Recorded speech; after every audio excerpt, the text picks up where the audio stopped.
Hi, everybody. Michelle Tennant Nicholson here. I'm an international publicist and I co founded friendsofeastflatrock.org.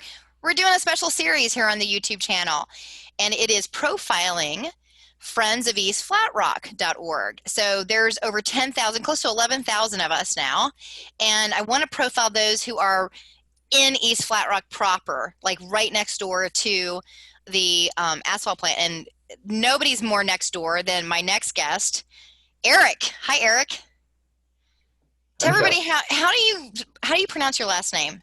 Reworks. Riewerts. I've Yeah. definitely been saying it, but I think it's German, right? Yes, it's very German. Yeah, My dad came over on the boat. same. My mom's Bavarian, right? So she's living with me here in East Flat Rock. And sprechen Sie Deutsch ein bisschen? I know the word Sieben and the word Heiß. When I was Well, a kid and I went to touch the stove, my grandmother would say, "No, that's Heiß." So heiß, I know the word heiß. Heiß Yeah, is heiß. Yeah, I spoke German before I spoke English because my father was in the military, and I was born in Fort Campbell, Kentucky, and then we moved to Germany the first 5 years of my life, and then we moved back to Louisville, Kentucky, and then I moved here. So that's my whole story. But let's get into your story. So let's find out what you do for a living, how long you've been in East Flat Rock, and why you oppose the asphalt plant. okay, cool. What I do for a living, I manage the raw material supply for a packaging manufacturer up in Mills River. And I've worked there for about 9 years. I've only been in East Flat Rock for 1 year. So I was working in Mills River and living in Arden for most of my life here in the South. And then I moved to Flat Rock when I bought this home a year ago. How come you chose this area? How come you chose Flat Rock? I was looking for a sunset, actually. So I spent a year with my realtor, patiently taking me from house to house, trying to find the one that had the right sunset. And uh, this community, Highland Hills, is called Highland Hills because there's a couple of really good spots for watching the sunset here. I like to think that I have the second best view of the sunset. One of my neighbors, a little bit down the road, I'll walk down there and watch the sunset sometimes. Um, so that was it. I went from house to house. We looked all through several different counties, um, and that's how I wound up here. Well, as a publicist, we always look for, fantastic under 40 or the most eligible bachelors, those types of lists. And I like to think of you as our most eligible bachelor. Am I right about that? That would be, I am an eligible Ladies, bachelor. ladies, he's single. We have a few. Oh, Thank you. well, and then there's, if you don't know, and ladies, you're seeking, the other bachelor from last week was Steph and Aaron, just by the way. So anyway, not to give you competition, Erik, but tell us a little bit about why you oppose the asphalt plant. Okay. So at first, I didn't know what to think about the asphalt plant. We were just out. Everybody in Highland Hills is always out on Reed Drive walking, and we were just kind of all out there one day. It was a beautiful sunny afternoon, and this guy drove by in a car, and he was handing out flyers along Reed Drive to the people, and it just was one of those moments where pretty much everybody who lives in Highland Hills was out, just walking around chatting, and uh, and it said, there's an asphalt plant coming, and I said, and I looked through the window, the driver's side window of the car at the guy, and was like, where is it going? And he literally just pointed behind his car and said, just right there. And I mean, my heart sunk, my jaw hit the floor. It's like, this can't even be true. Like, this guy must just be pranking us or something. So I didn't know what to think. I validated that this information was correct, um, and but I didn't know what to think at first because I'm new here. I've only lived in East Flat Rock for a year. I'm still getting my bearings. Where I'm at, I was looking for a house anywhere with a sunset. So I'm just getting to know the lay of the land. And now there's this talk of an asphalt plant coming at the end of Reed Drive. so you kind of followed along, I think, this a little bit of my journey, because I thought, well, um, maybe sometime before I got here, everybody kind of got together and agreed, what we want for our community. And maybe everybody had agreed, send us your dirty stuff. We'll take your coal ash from, Buncombe County, and we'll take, you can put your landfill here. I'm new here. I don't really know what is it that everybody that's lived here their whole lives have been here before me, what they wanted. So I talked to some neighbors, and I did my own research for my own sanity, right? Yeah. Yeah, because that's one of the things that you all should know about Erik is one of the contributions that he's making to the whole team is just exhaustive research. There's a handful of people who are really it's the contribution is immense in the type of research that they're doing, and Erik's one of them. So that flyer must have been the same flyer that was posted on Springhaven's bulletin board that then got Susan O'Brien to then text. She instant messaged me June 1st, the morning, and said, oh my God, there's an asphalt plant. And then I went out to my mailbox and there was a flyer from somebody who said, did you know an asphalt plant's coming? That's the reason why we know about it, and is because of that person, that flyer.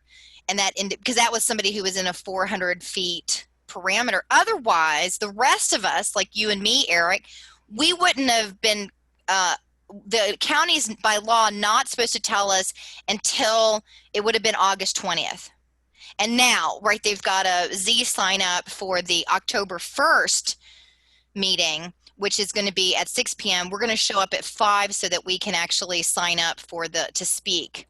So what happened next after you did your research? Then what happened for you? Well, I found this. I don't know if it shows up backwards on the camera, but I found this. It does show that.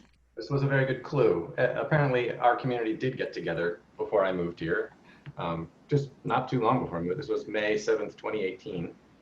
And everybody did get together and agree what we wanted for our community. And it is exactly what I would have dreamt. It's exactly what I was thinking our community would, it's on a path toward and would evolve into a place that's pleasant for human habitation. Basically, it's nothing fancy, but we're right next door to the Green River Game Lands. We have a bunch of summer camps all around us. This is a high quality of life, good place to sit and watch the sunset, which is what I was hoping to find. So I'm grateful to my neighbors that participated in this and set the plan. Well, on behalf of all of us who actually participated in that meeting, in those meetings, especially those who took off work to participate in some of those meetings, you're welcome. And I just want to say publicly that many of us who are in Friends of East Flat Rock also showed up for those meetings, just for the record. And so, Erik, why do you think the asphalt plant is inconsistent with that plan? Generally, it's the biggest thing is, and it's odd that it's even on this particular site at the exit 7 off ramp. It's the gateway. It's the gateway entrance, and we talk about that a lot in our plan. We are blessed to have the gateway entrance into not just East Flat Rock, and it's also a gateway. You come off the exit 7 to get to Flat Rock Village and Honey and Salt and all that cool stuff. But it's also how you would come up from Greenville to get to downtown Hendersonville, and the new open air rooftop restaurant that we have there, and all the cool natural local type brand that we have really as a community. And putting an asphalt plant there, it's kind of like our welcome mat. Exit 7 off ramp is like, welcome to Apple Country, welcome to summer camp, welcome to natural organic world. Yeah. I think the last thing we want to use for the whole county as a welcome mat is an asphalt plant. And the plan talks about that gateway entrance being a significant part of the East Flat Rock community. East Flat Rock's not huge in terms of square mileage, so there's not a lot of pieces to think about. This plan speaks specifically to that site as a gateway entrance that needs to be developed carefully. So that's from the plan. That's I think the biggest thing that the plan would say. I think I counted 25 places where the plan says no to the asphalt plants, from the environmental impacts, the economic impacts, um, the inconsistency with the character of the community. But the biggest one is that this particular site. I mean, gosh, if it was just 200 yards off of Spartanburg Highway and the ramp, you could cross that one off the list, but it's right there. It's the welcome mat. It's just crazy. What's the final call to action you want to leave to the rest of the, what's your final note for everybody at Friends of East Flat Rock? What do you want everybody to know? Um, the main thing that everyone needs to know is right now, these days, this is the most critical time for the folks with the God-given authority to make the decision about this, to hear our voice, make sure that they know where we're coming from, that we live in this community, and that we are opposed to the asphalt plant, so that there's no doubt in their mind where the community stands when they make their vote. What was the date? October 1st at 6 p.m. Right.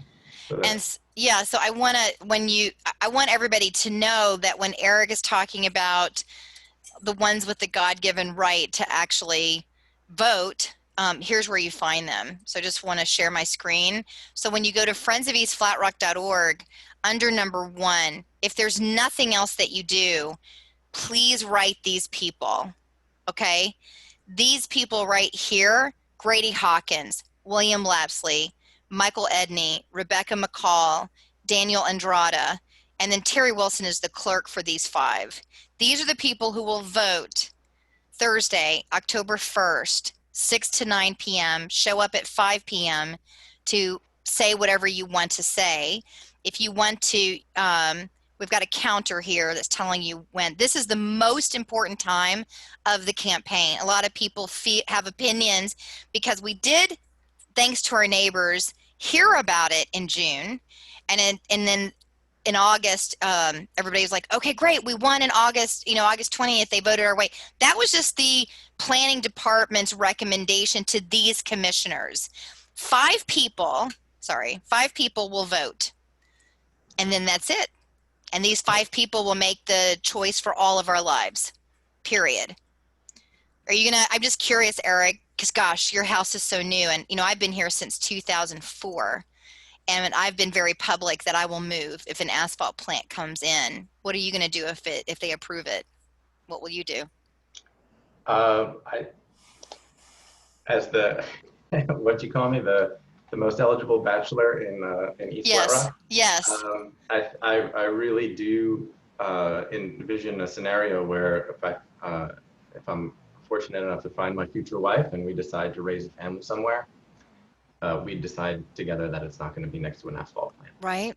I just can't. I know, and so we have the capacity to move because of how we've been blessed with work and capacity. And I fight for our neighbors, and I know you do too, because you've been very instrumental in helping our elderly with technology, and I thank you for that. And I just really want everybody, if you're not fighting for yourself, fight for your neighbors who cannot. They will not be able to move. Many of our elderly are retired.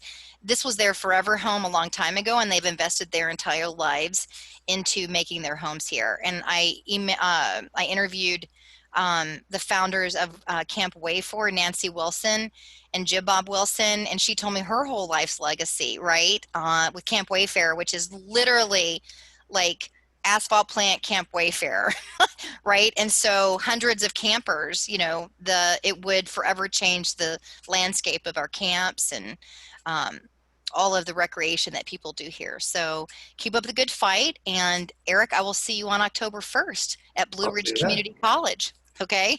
All right. All right. Thanks, Alex. Okay, thank you. Bye-bye.